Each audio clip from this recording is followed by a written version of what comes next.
الذین کفروا للذین آمنوا لو کان خیرا ما سبقونا الیہ. یہ بڑے لوگ جو ہیں ان کی ذہنیت یہ ہے. ان سے کہا کہ تم یہ دعوت جو علم و بصیرت کی بنیادوں کے اوپر یہ مبنی ہے، نوع انسانی کی منفعت اس کا مقصود ہے، تم اس کی مخالفت کرتے ہو اور دیکھتے ہو کہ یہ دوسرے لوگ جو ہیں وہ کس طرح سے آگے بڑھ چڑھ کر اس کا استقبال کرتے ہیں، اس دعوت کو قبول کر رہے ہیں. تو وہ جو ذہنیت ہوتی ہے نا، کہا کہ یہ لوگ جو ہیں یہ اگر وہ مان بھی نہیں ہیں تو کیا بات، اگر واقعی یہ بات صحیح ہوتی اور خیر اس میں ہوتا اور ہم سمجھتے کہ یہ بلند نظریہ پیش کرتی ہے، ہم سب سے پہلے اس کو قبول کرتے. یہ چیز کہ ہم نے اسے قبول نہیں کیا اس کی دلالت کرتی ہے، اس بات کی دلیل ہے کہ یہ سچ پر مبنی نہیں ہے. یعنی جسے ہم سچا کہیں وہ سچی بات، جس سے ہم انکار کریں وہ جھوٹی بات، خواہ ساری دنیا اسے کیوں نہ قبول کر لے. یعنی عقل و فکر ان کے ذہن میں یہ کہ دولت کے ساتھ اکٹھی ہو کے آتی، حالانکہ تجربہ اور مشاہدہ دنیا کا یہ ہے کہ فطرت ایسی زیادہ بخشائش والی واقعہ نہیں ہوئی ہے، وہ دونوں میں سے ایک ہی چیز دیتی ہے.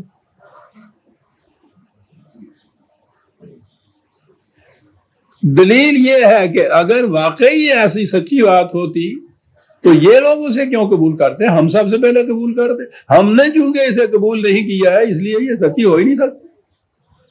ٹھیک، پھر وہ پنجابی دی مثل آتی ہے، جی کوٹھی وچ دانے اور کملے بھی سیانے. جس کے گھر میں کھانے کو ہو اس کے پاگل بھی عقل مند اور جانے ہوتے ہیں. وہ ٹھیک بات ہے جی. عقل و فکر، دانش توار، یہ سارا کچھ تو یہ امارت اور دولت کے ساتھ مترتر ہے. غریب آدمی کہاں عقل و فکر کا مالک اور دانش مند ہو سکتا ہے؟ کہا یہ ہے چیز ہم نے قبول نہیں کیا اس کو. انہوں نے اگر قبول کر لیا تو یہ اس کی صداقت کی دلیل نہیں ہو سکتا. ہم قبول کرتے صداقت، اگر یہ سچا ہوتا تو ہم سب سے پہلے قبول کرتے. عزیزان من، بات تو یوں ہو رہی ہے جیسے 1400 سال پیشتر کی، بلکہ اس سے بھی بہت پہلے کی.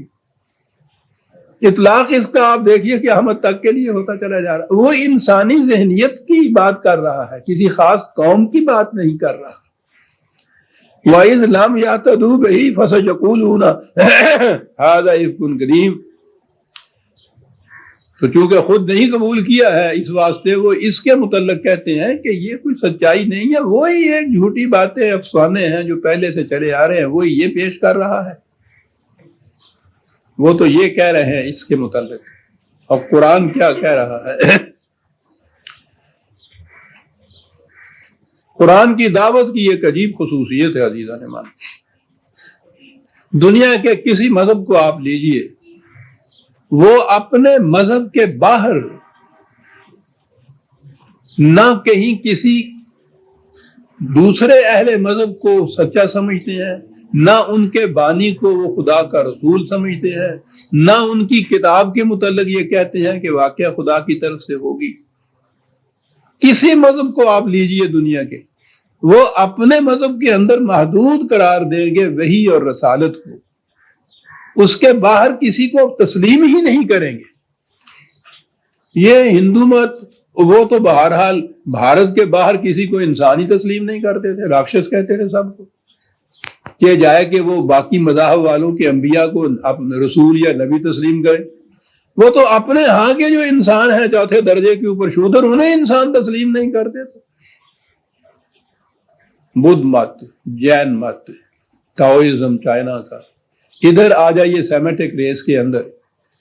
یہودیوں کی کیفیت یہ کہ یہی نہیں کہ وہ انبیاء ہی اپنے ہاں بنی اسرائیل کی نسل میں محدود سمجھتے تھے. یہ نسلی مذہب ہے. بنی اسرائیل کے باہر کا کوئی شخص یہودی مذہب قبول نہیں کر سکتا، اس میں داخل ہی نہیں ہو سکتا. یہ تبلیغی مذہب ہی نہیں تھا، مذہب نسل میں محدود. تو جب اور جنت ان کے لیے مختص، غیر بنی اسرائیل جنت میں بھی نہیں جا سکتا، تو غیر بنی اسرائیل میں وہ رسول کیسے تسلیم کر لیں گے؟ غیر بنی اسرائیل تو ایک طرف حضرت عیسیٰ علیہ السلام تو بنی اسرائیلی تھے، انہی میں سے تھے۔ نہ صرف یہ کہ انہیں نبی نہیں تسلیم کیا، بلکہ دعویٰ کر رہے ہیں آج تک کہ انہوں نے ان کو لے کے پھانسی دے دیا اور صلیب پہ چڑھا دی، تو وہ اپنے سے باہر کسی کو نبی یا کسی کو رسول کیسے مان لیں گے؟ کسی مذہب کو کے متعلق یہ کیوں عقیدہ رکھیں گے کہ وہ خدا کی طرف سے تھا؟ عزیزان من، یہ کشاد قلب اور یہ نظر کی وسعت یہ قرآن نے ہی آ کے اپنی دعوت کے اندر پیش کی۔ کہا یہ کہ حضرت نوح سے لے کے آج تک دنیا کی ہر قوم کے اندر رسول آتا رہا ہے، ہر ملک کے اندر رسول آتا رہا ہے، ہر قوم کو خدا کی طرف سے وہی ملتی رہی ہے، اور یہ لازم قرار دے دیا نبی محمد رسول اللہ صلی اللہ علیہ وسلم پر ایمان لانے والوں کے لیے کہ ان سے تم پہلے تمام انبیاء کے اوپر ایمان لاؤ تو پھر یہ ایمان قابل تسلیم ہوگا۔ عزیزان من، دنیا کے تمام مذاہب کو چیلنج کر کے آپ بتائیے کہ لائیے تو اپنے ہاں سے اس قسم کی کشادہ نگہی کی کوئی مثال۔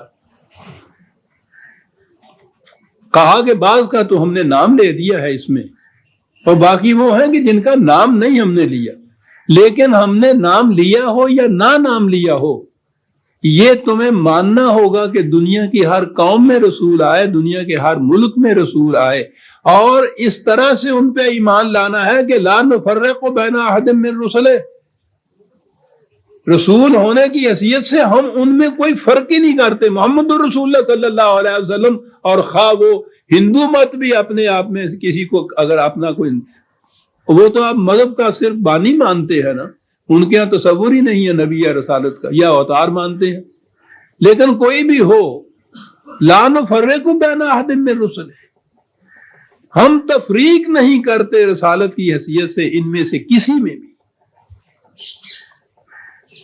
محمد صلی اللہ علیہ وسلم کی رسالت پر ایمان لانے سے پیشتر ان سب کی رسالت پر ایمان لانا اور پھر اس میں تفریق نہ کرنا، یہ ہے دعوت قرآن کی۔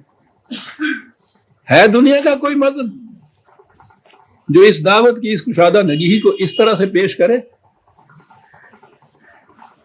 اور اسی لیے سب سے زیادہ دنیا میں پر امن اور امن کی دعوت دینے والی جماعت وہ یہی ہو سکتی ہے جس کی کیفیت یہ ہے کہ وہ دوسرے ان کے ہاں کے پیغمبروں کو ان کی رسالت میں نبی اکرم صلی اللہ علیہ وسلم کی شان میں گستاخیاں کریں، کچھ بات ہم ان کے ہاں کے مذمومہ جو جتنے بھی داعیان مذہب تھے ان کے ہاں کے خواہ نبیوں کی صف میں آئے یا نہیں آئے قرآن کی روح سے، ہم ان کی شان میں گستاخی کا ایک کلمہ نہیں کہہ سکتے، کیونکہ ہم تو مکلف ہیں اس کے اوپر سب کچھ کہ نام لیا گیا یا نہیں لیا گیا، ہم تو مانیں گے کہ ہاں وہ خدا کے رسول ہو سکتے، اور ہمیں ماننا ہوگا کہ لا نفرق بین احد من رسلہ، ہم ان میں اور نبی اکرم صلی اللہ علیہ وسلم میں رسالت کی حیثیت سے کوئی فرق ہی نہیں رکھتے صاحب، تو ہم ان کی شان میں کوئی گستاخی کا کلمہ کہہ سکتے ہیں؟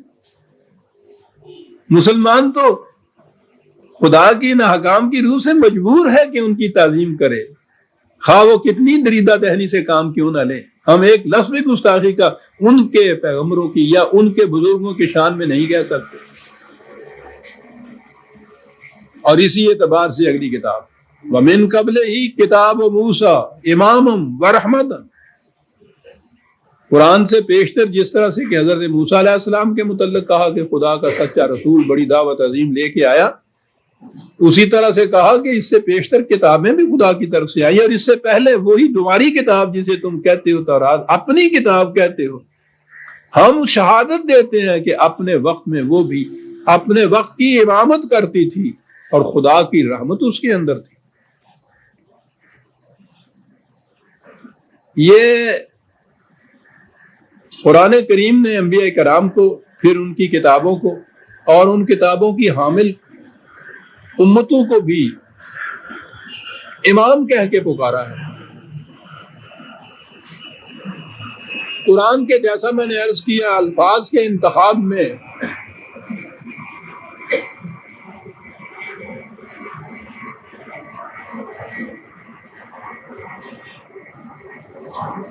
الفاظ